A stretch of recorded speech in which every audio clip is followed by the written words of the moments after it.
My father died of lung cancer in 2008.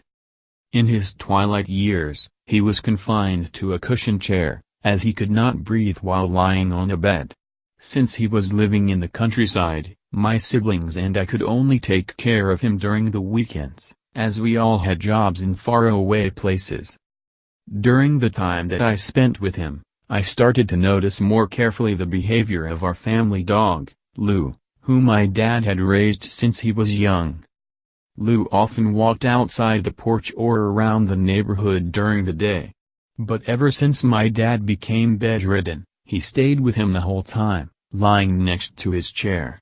I think Lou hasn't slept at all during that time. Dad's terminal cancer forced him to take painkillers once every 2 or 3 hours.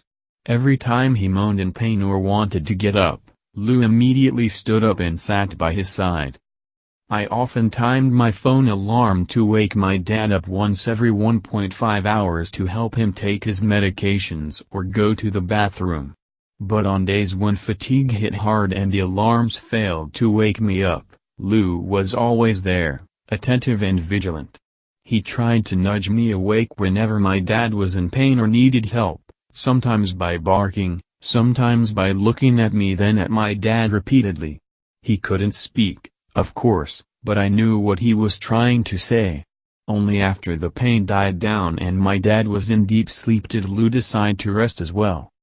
I was always secretly thankful for Lou, for he was by Dad's side when we children couldn't. He never failed to help him, in ways only a dog knew how. The day Dad died, Lou didn't get near him. He stood afar, looking at people crying and wailing around Dad's bed. But I saw him cry. Actual teardrops, clear and unclouded, like rain on a dusty pane, trickling down his face in beads. Throughout the funeral, Lou never left a corner of our garden, refusing to eat or drink anything we gave him. As night fell, I saw him sit on our porch like he used to. But once in a while, he would go inside Dad's old room and just stand still in the dark. He was missing Dad. Lou never barked again. He became lethargic and depressed, refusing any of our attempts to feed or help him. 49 days after my dad died, Lou followed him. Whenever I go back to my hometown, I sit on our family's porch from sunset until midnight. I think of my father, and with him, of Lou. To me, Lou is simply another family member, with deep love and empathy in his heart. It's just that he was born a dog instead. This world is a small one. But more often than not, it seems to stretch far beyond the horizons as we stumble our way through it. It is these inherently lonely journeys that make us feel small in a world so immense.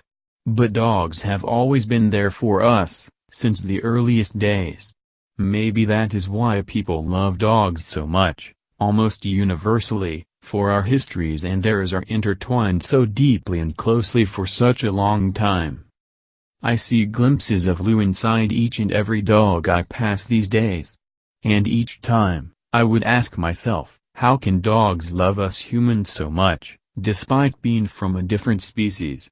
How can they love us even more than we love each other? The answer is simple, of course. If we treat them with love, they respond with love that is many times stronger, forging a bond that can outlast the tough trials of time. Nguyen Quang Thu is a Vietnamese poet. The opinions expressed are his own. The video is sponsored by Ciantronic.com.